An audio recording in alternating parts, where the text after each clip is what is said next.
대선을 하루 앞둔 오늘 0시 기준 신규 확진자가 20만 2,721명으로 집계됐습니다. 오미크론이 확산하는 가운데 확진 격리자의 투표가 치러지면서 혼란이 예상되는데요. 대선 당일 신규 확진자 추세와 확진자 투표 시에 주의할 점 등을 백순영 가톨릭 의대 명예교수와 이야기 나눠보겠습니다. 교수님 안녕하십니까? 예, 안녕하세요. 네. 교수님 투표는 하셨습니까? 예, 저는 전라도 광주에서 했습니다. 네. 예, 그러면 내일은 그래도 좀 여유롭게. 예, 내일은 여유롭습니다. 예.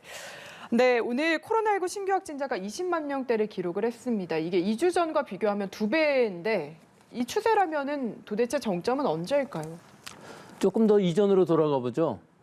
오미크론이 우세종이 된 것이 우리나라에서 1월 셋째 주거든요. 이때 6천에서 7천 명 정도였습니다. 근데 최고점은 지금까지의 최고점을 보면 3월 첫째 주 지난주 금요일 날 26만 6,853명, 약 40배 증가했는데요. 예. 위중증 환자나 사망자는 약 3배 정도 증가한 것으로 보입니다. 오늘은 화요일이어서 아직도 그 진단검사 수가 줄어드는 주말 효과가 있어서 약간 줄어들어서 전일 대비 7,995명 줄었지만 위중증 환자가 52명이나 늘어서 1,007명이고 사망은 186명 늘어서 0.19%의 누적 사망률을 보이고 있습니다. 근데 네. 좀 위험스러운 부분은 왜 그런지 몰라도 양성률, 즉 진단검사 수 대비 확진자 수를 나타내는 것인데 55.9%나 돼서 이것이 아마 역대 최고치일 겁니다.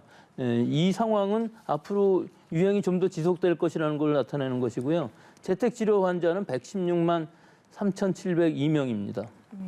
말씀 중에 이제 오늘까지는 주말 효과가 작용하고 있다라고 하셨는데 그래서 그런지 보통 내일, 그러니까 수요일쯤에 확진자가 많이 늘더라고요. 예, 이거는 뭐 계속되는 추세 경향이 그렇게 되어 있고요. 화요일 날에서부터 수요일 날 급증하는 추세를 보이는데 실제로 지난주에는 8만 명 정도가 증가하였는데 지금 20만 명 정도에서 만약에 내일 26만, 27만 정도에서만 멎어준다면은 이거 확연히 급증 추세가 둔화한 것으로 보이고 정체라고 볼 수가 있거든요. 이거 뭐 제 기대 상황인데요. 30만 명까지 가지 않고 26, 7만 명이라면은 아마 이 둔화가 확인되면서 이번 달 말까지에 아마 30만 정도 전후에 정점을 이루면서 3월 달이 지나면서는 감소 추세로 가지 않을까 이렇게 기대 섞여서 예상을 해봅니다만은 뭐 지금 상황으로 보면 30만이 넘을 가능성은 뭐 충분히 있다고는 봅니다. 네, 알겠습니다. 아직까지는 정점을 확실할 수는 없다라는 얘기셨고요.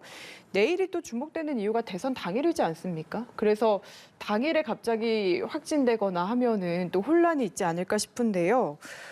특히나 투표 관련해서 내일 코로나19 확진자 격리자는 일반 투표 끝난 후에 가능한데 이제 선거 당일에 만약에 확진을 받았다. 이럴 때도 투표가 가능한 건지 많은 분들 궁금하실 것 같습니다. 예, 물론 모든 사람들이 다 가능합니다. 그런데 뭐 갑자기 통보를 받는다기보단 일단 PCR 검사를 받았는데 그 통보가 좀 늦어져서 이것이 우연히 내일 통보를 받을 수가 있겠죠. 예. 하지만 통보를 받기 전까지는 일반 투표를 할 수 있으신 것이고요. 통보를 받은 이후에는 5시 이후에 투표를 해야 되는 이런 상황이 되는 것인데 5시 이후라는 것이 아니라 참 6시부터 7시 반까지 할 수 네. 있습니다. 그런데 그 시간적으로 오후에 받았다 그러면 결국은 6시 이후에 투표를 하실 수밖에 없는데 그러면은 문자 하나밖에 없기 때문에 그 투표 안내라든지 확진자라든지 혹은 격리자의 투표 안내 문자를 받게 되는데 그런 문자를 안 받으신 상황에서 받아야 되기 때문에 투표를 해야 되기 때문에 이 확인 문자만 가지고서 투표를 하실 수밖에 없다고 봅니다. 그러면은 PCR 검사만 받았다면 아직은 통보되기 전이라도 6시 이후에 할 수 있는 건가요? 그 통보를 받기 전에는 6시 이전에 할 수 있죠. 그 경우는 사실은 의심 환자일 뿐이지 아직 확진 환자가 아니기 때문에 일반 투표를 할 수 있습니다. 그리고 또 확진이 됐다고 하더라도 뭐 외출 안내 문자라든지 이런 게 제때 발송이 되지 않을 수도 있지 않습니까? 예, 그래서 지금 제가 말씀드린 것이 통보는 받았는데 실제로 지연이 돼서 안내 문자라든지 이런 것들을 못 받았을 경우에는 6시 이후에 그 통보 문자를 보여드리고 투표를 할 수 있다 이렇게 알려져 있습니다. 네, 그리고 또 이 부분도 짚어봐야 될 것 같습니다. 투표하러 이제 외출 준비를 5시 50분부터 해서 이동을 할 때 이동 수단을 아무거나 또 사용해서는 안 되지 않습니까? 예, 보통 지금 시간이 겹치지 않게끔 5시 50분부터 외출을 하게 돼 있고 이 교통약자인 농어촌인 경우에 있어서는 5시 반부터 외출이 가능합니다. 하지만 이 외출할 때에는 도보나 자차나 방역 택시 등을 사용할 수가 있고요. 일반 대중교통은 사용하실 수가 없습니다. 또 항시 KF94 마스크를 착용하고 투표가 끝난 후에도 뭐 카페라든지 식당, ATM 등을 들리지 마시고 바로 자가격리지로 복귀를 하셔야만 합니다. 그렇지 않으면 처벌될 수 있습니다. 아예 잠깐 다른 곳에 들르는 것도 안 되는 거죠? 예, 그렇죠. 무조건 자가격리지로 돌아가야 됩니다. 네. 내일 투표소에 어쨌든 참 많은 사람들이 몰릴 거고, 뭐 검사를 했지만 통보가 안 된 사람들도 있을 거고, 뭐 여러 가지 사람들이 얽히다 보니까 확진자 수가 또 대선 이후에 폭증적으로 늘어나는 게 아닌가 이런 걱정도 합니다. 예, 지금 상황이 딱 그렇습니다. 이 오미크론의 지금 정점이 아직 얼마인지 확실치가 않은 상황에서 이 방역 완화는 계속 이루어졌거든요. 사회적 거리 두기가 완화되면서 방역 패스도 없어졌고요. 또 학교는 개학을 했고요. 내일은 대선이기 때문에 투표를 하시는 분도 계시겠지만 일단 또 나들이 계시는 분들도 많을 것으로 보여서 네. 예, 결국은 국민 이동량이 늘어날 수밖에 없는 시기가 되겠죠. 그래서 아마 대선 이후에도 이 급증세는 계속 될 것으로는 보입니다만은 사실은 폭증세라고 하기는 굉장히 어려운 것이 지금 2월 달부터 지금까지 한 400만 명이 지금 감염되었거든요. 이 통계상으로 나오는 숫자고 실제로 무증상이라든지 경증으로 자기도 모르는 사이에 감염된 사람들 또 확인하지 않은 사람들까지 합치면 뭐 거의 2배 수준이라고 본다면은 거의 인구의 20% 정도가 지금 자연 감염이 되었다고 볼 수가 있기 때문에 네. 앞으로 아마 같은 수 정도가 감염되면서 좀 억제가 감소되지 않을까 그렇게 예상을 해보게 된다면은 앞으로의 그 급증세라는 것은 약간 둔화되면서 한 2, 3주간에 걸쳐서 하루에 2, 30만 명 정도 나온다면은 한 통계상으로도 400~500만 명 정도 나오는 상황이거든요. 그럼 전체적으로 봤을 때는 우리 국민의 한 40% 정도가 감염이 되고 자연 면역을 없는 것으로 보여서 아마 그 정도 수준이 다른 선진국에서도 보면은 방역을 어느 정도 하고 있는 나라들에서는 대부분 그 정도에서 이 감소되는 추세를 보인 것으로 알고 있습니다. 그러니까 뭐 대선을 거친다고 해서 특별히 더 늘거나 하진 않을 것이다. 우리 뭐 작년에 여러 대선이라든지 총선이라든지 작년 재작년에 거쳐 여러 번의 선거를 그렇죠. 하긴 했습니다만은 또 여러 그 명절들도 있었습니다만 그렇게까지 폭증되는 것을 보이고 있지는 않기 때문에 이 하루의 노출로 해서 급증한다고 볼 수는 없지만 오미크론이라는 게 원체 감염력이 강하기 때문에 이것이 지금 어느 정도에서 멈춰줄지는 아직까지도 예상하기가 어려운 상황이죠. 네.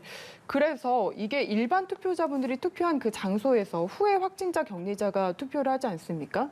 관리라든지 주의해야 할 점이 어떤 게 있는지도 궁금해요. 글쎄요, 뭐 관리는 지난번 선거에서 일단은 여러 가지 문제점이 발견이 되었었기 때문에 많이 고쳐졌을 것으로 보입니다만 제가 조금 우려되는 부분들은 시간적인 문제인데요. 5시 50분에 집에서 출발을 해서 6시에 도착을 한다고 하더라도 실제로 일반 투표를 하신 분들이 6시에 도착하신 분들은 전부 투표를 할 수 있거든요. 그렇죠. 그럼 거기서 좀 몰릴 가능성이 없지 않아 있어요. 그래서 6시에 시작하지 못하고 7시 반까지 가는 동안에 물론 7시 반까지 도착하시는 분들은 모두 투표를 하실 수 있습니다만은 이 지역에 따라서는 많이 몰리는 곳이 있을 수가 있는데 이 상황이 지금 어떻게 될지 아직까지는 알 수 없습니다. 원체 투표소가 많기 때문에 지금으로서는 그렇게까지 걱정할 필요는 없을 것 같이 보입니다만은 이렇게 만약에 동선이 같이 겹치는 시기가 생긴다고 하면은 일반적으로 좀 늦게 투표하신 분들은 화장실에 가신다든지 하고 그럴 때 손 잘 씻고 KF 마스크 꼭 쓰고 계시는 것을 권고드리고 싶습니다. 네, 알겠습니다. 내일이 대선이다 보니까 관련해서 좀 주의해야 할 점들 짚어봤고요.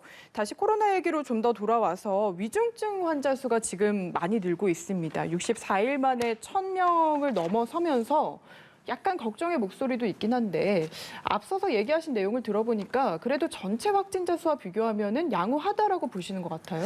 그게 양호하기는 한데 이게 지금 만만한 숫자는 아니죠.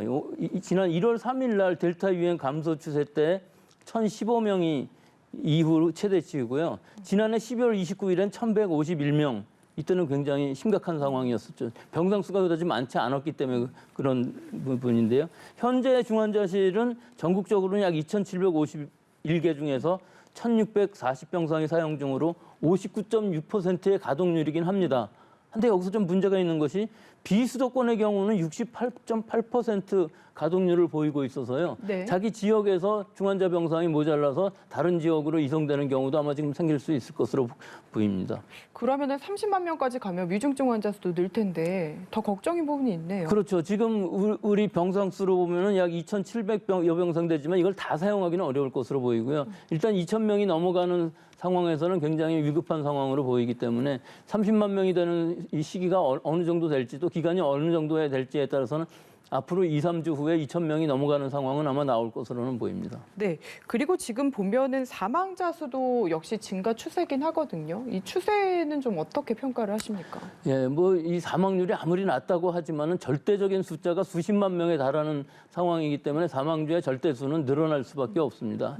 실제 지금 분모라는 것은 확진자 수가 너무 커지다 보니까 누적 사망률은 0.19%로 독감의 약 2배 정도 수준에 있습니다만은 오미크론만을 계산하면 0.09%로 독감하고 큰 차이가 없어요. 예. 하지만 수십만 명이 한꺼번에 감염되는 상황에서는 사망자도 많이 나올 수밖에 없고 절대적인 위중증 환자의 수가 늘어날 수밖에 없어서 이 부분들은 과연 이것이 우리가 의료체제가 감당 가능할 것이냐, 이 유행의 규모를 어떻게든지 억제하는, 즉 우리 지금 사회적 거리두기 하고 있는 것들, 이런 것들을 잘 지켜야만이 이 유행의 규모를 우리가 통제 불가능한 상황까지 끌고 가지 않지, 이거 우리가 지금 안이하게 생각할 때는 절대로 아니라고 생각합니다.